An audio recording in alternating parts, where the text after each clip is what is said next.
कसूर सिर्फ एक था, वो सच के नजरिए पे खड़ा था।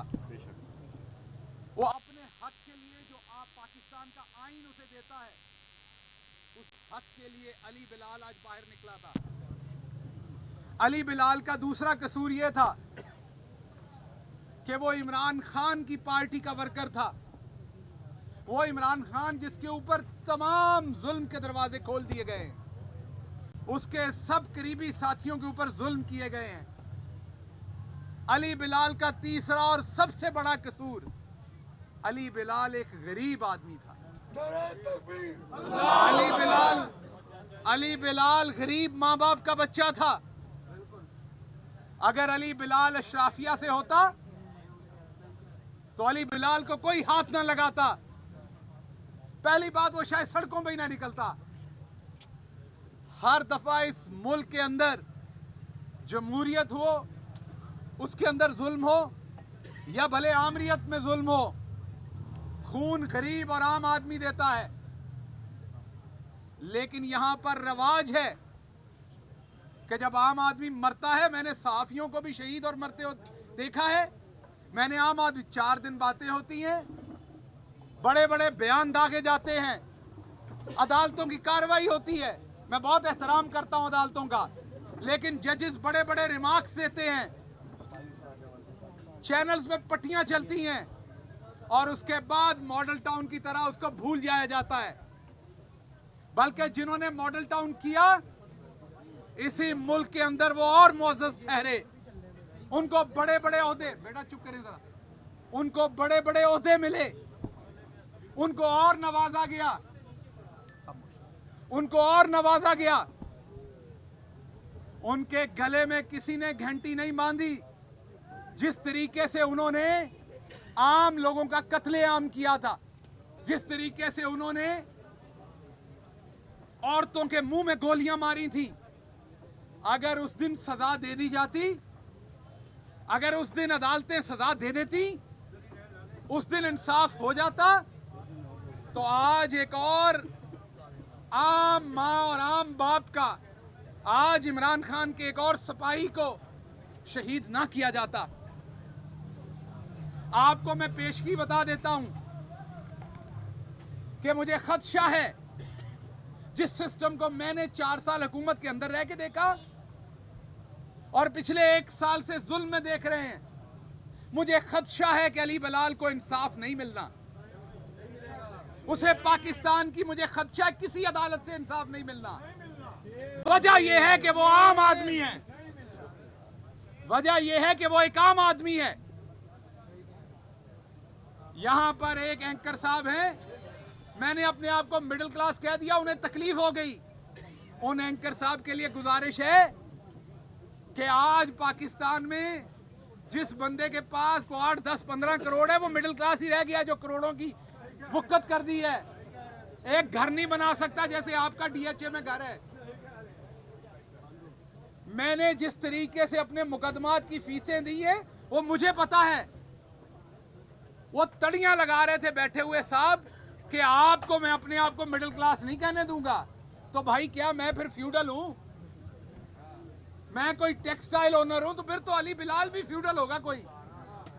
अगर अली बिलाल फ्यूडल होता या शराफिया से होता, ला इलाहा इल्लल्लाह मुहम्मद रसूलुल्लाह पढ़ के कहता हूं, इन पुलिस वालों में से किसी की जुर्रत ना होती है उसको हाथ लगाने की। आप प्राडो और लैंड क्रूजर में गुजरे, बड़ी सी बड़ी सिक्योरिटी में किसी की जुर्रत नहीं होती आपको रोकने की। ये साफिये ने पूछे, ये मोटरसाइकिल पे जाते हैं, एक प्रेस का कार्ड दिखाते, इनको अंदर नहीं जाने दिया जाता। और जो साफी नहीं होता, उसने बड़ी गाड़ी के ऊपर प्रेस लिखा होता, वो ठकाठक अंदर जाता है। तो ये मुल्क शराफिया के लिए बन गया है।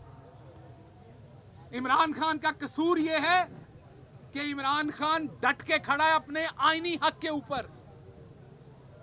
इमरान खान अपना आईनी हक मांग रहा है और कुछ नहीं मांग रहा। वो अपने अवाम के लिए एहतराम मांग रहा है, वो आइन के लिए एहतराम मांग रहा है। कहा जाता था ये बर्गर पार्टी है। जितनी तकलीफें इस पार्टी ने सही हैं और आज भी खड़ी है यहां पर, राणा सनाउल्लाह साहब उतना जुल्म करें जितना आपने अल्लाह को जवाब दे लेना है। आपको याद है ना, यही शहर था और आपके अजीम लीडर जो इस टाइम लंदन में दुबक के बैठे हुए हैं, वो वापस आए थे। आप में से कोई, आपकी पंजाब स्पीड जो है वो लाहौर एयरपोर्ट पे नहीं पहुंच सकी थी, लेकिन देखें इमरान खान का वर्कर आज भी डट के खड़ा है। लाशें उठाने के बावजूद हमारा कारकुन पुरअमन है। हमारे कारकुन ने कानून अपने हाथ में नहीं लिया। हमारी औरतें पुरअमन है, हमारी बेटियां, माएं, बहनें पुरअमन है। आज औरतों का आलमी दिन था। एक तरफ इस्लामाबाद में आपने औरत मार्च के ऊपर लाठीचार्ज किया, आप देखेंगे तो औरत मार्च पे जो लाठीचार्ज हुआ वो गलत हुआ, बिल्कुल गलत हुआ, बिल्कुल नहीं होना चाहिए था। लेकिन क्योंकि वो शराफिया पे हुआ है, आप उसके ऊपर चैंचें ज्यादा देखिए। अब ये चैंचें ना पकड़ लीजिएगा, ये दुख से कह रहा हूं, ये दुख से कह रहा हूं। मैं तो कह रहा हूं वो गलत हुआ, लेकिन उस पर बात ज्यादा होगी, आप देखेंगे। लेकिन जो अली बिलाल शहीद हुआ, इस पर अब हीले बहाने बताए जाएंगे। वो पुलिस की गाड़ी में गया, ठीक ठाक और सेहतमंद गया, उसके बाद उसकी लाश मिली। अब बताया जाएगा, कभी कोई बहाना हो जाएगा, पोस्टमार्टम रिपोर्टें भी उसी तरह मिल जाएंगी जैसे चाहेंगे, अदालतों में भी इंसाफ वही मिलेगा जो ये चाहेंगे। लेकिन इसका जिम्मेदार कोई और नहीं है, इसके जिम्मेदार हम खुद हैं। हम अपनी क्लास के खुद दुश्मन हैं। ये सामने बैठे हुए अलमास साहब, मैंने बहुत दफा कहा है ये बात, हम खुद जिम्मेदार हैं। अशराफिया में से कोई सियासत में आता है, हम पांव के नीचे हाथ देते हैं। हमारे अपनी तरह का आ जाए, कपड़े उतार देते हैं उसके। हम लोग जिले शाह के जो कुछ इस मुल्क में हो रहा है 9 महीने से, हम लोग सही तरह से नहीं खड़े हुए। इन बदमाशों के खिलाफ सही तरह से खड़े होना पड़ेगा। आपको नजर नहीं आया कि राणा सनाउल्लाह ने सुबह से कैसे धमकियां दी हैं, किस तरीके से कानून को पामाल किया है। एक तरफ दफा 144 नाफिज हुई है और उससे पहले इलेक्शन का स्केड्यूल आ रहा है। बताइए ये दो चीजें साथ कैसे चलेंगी? जब सदर पाकिस्तान ने 30 अप्रैल की डेट दे दी, जब इलेक्शन के स्केड्यूल का ऐलान हो गया, इलेक्शन कमीशन ने डेट दे दी, हाई कोर्ट मोअज़्ज़ज़ ने डेट दे दी, आला तरीन अदालत सुप्रीम कोर्ट ने डेट दे दी, आप दफा 144 लगा रहे हैं, मतलब इलेक्शन की सरगर्मियों को बंद कर रहे हैं। इसका मतलब आपके यहां कोई और कानून है। आप ना हाई कोर्ट को मानते हैं, ना सुप्रीम कोर्ट को मानते हैं, ना इलेक्शन कमीशन ऑफ पाकिस्तान को मानते हैं। आप मानते किसको हैं? नौज बिल्ला, लगता है जिस तरह का जुल्म आप कर रहे हैं, पता नहीं आप रब को भी मानते हैं कि नहीं। इसलिए आम पाकिस्तानी को कानून हाथ में लिए बगैर, मैं बार बार कह रहा हूं, कानून हाथ में लिए बगैर अपने हक के लिए खड़ा होना पड़ेगा। ये जज्बाती बातें ना कीजिएगा। 2 दिन आप ट्वीट करेंगे, नारे मारेंगे, बातें करेंगे, चौथे दिन फिर आपको वो बात भूली हुई होगी, आप फिर सराहना सर के नीचे दे के सो रहे होंगे। जब तक आप अपने खून के एक एक कतरे का हिसाब नहीं मांगेंगे, यहां पर यह काम होता रहेगा। 75 साल से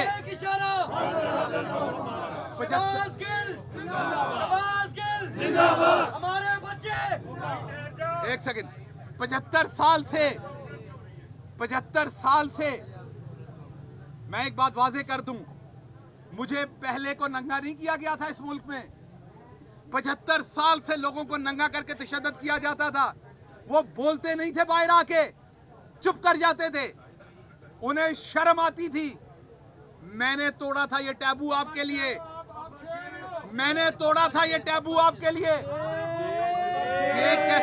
बात करने दें, मैंने तोड़ा था ये टैबू आपके। आप नारे मार रहे हैं, यही जुर्रत आपने दिखानी है आज से 50 दिन बाद भी।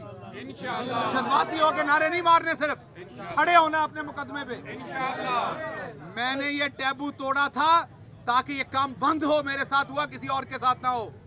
मैं आज कहता हूं, जो सहाफी मुझे नंगा करके मारने पे खुश हुए थे, अगर उनकी तरफ कोई हाथ बढ़ाएगा, मुझे कसम है रब्बुल इज्जत की, मैं उनके हक के लिए खड़ा हूंगा इंशाल्लाह। अगर नून लीग के वो लोग जो मुझे नंगा करके मारने पे खुश हुए थे, अगर कभी हमारी हुकूमत में भी उनकी तरफ नाजायज हाथ बढ़ेगा, मैं सामने खड़ा हूंगा उस तमाम जुल्म के आगे। लिबरल वो नहीं होता जो बंदा देख के उसके साथ खड़ा हो, लिबरल वो होता है जो नजरिया देख के उसके साथ खड़ा हो। ये पाकिस्तान के जाली घटिया लिबरल्स जो बंदे देख के उनके साथ खड़े होते हैं। बंदा पसंद है तो जुल्म जुल्म है, बंदा पसंद नहीं है तो जालिम को मजलूम बना देना है। इसलिए ये आज जो कुछ हुआ, ये बहुत अफसोसनाक हुआ, लेकिन ये 75 साल से होता आ रहा है। हमें बोलना पड़ेगा इसको रोकने के लिए। इमरान खान और उसका वर्कर डट के खड़ा है। इमरान खान भागेगा नहीं, इमरान खान और उसका वर्कर भागेगा नहीं। इमरान खान इस कौम का असल बेटा है, वो कीमत देने को तैयार है। उसने अपनी जिंदगी दांव पे लगा दी है कौम के लिए। वो खड़ा है और इंशाल्लाह खड़ा रहेगा। पाकिस्तान जिंदाबाद।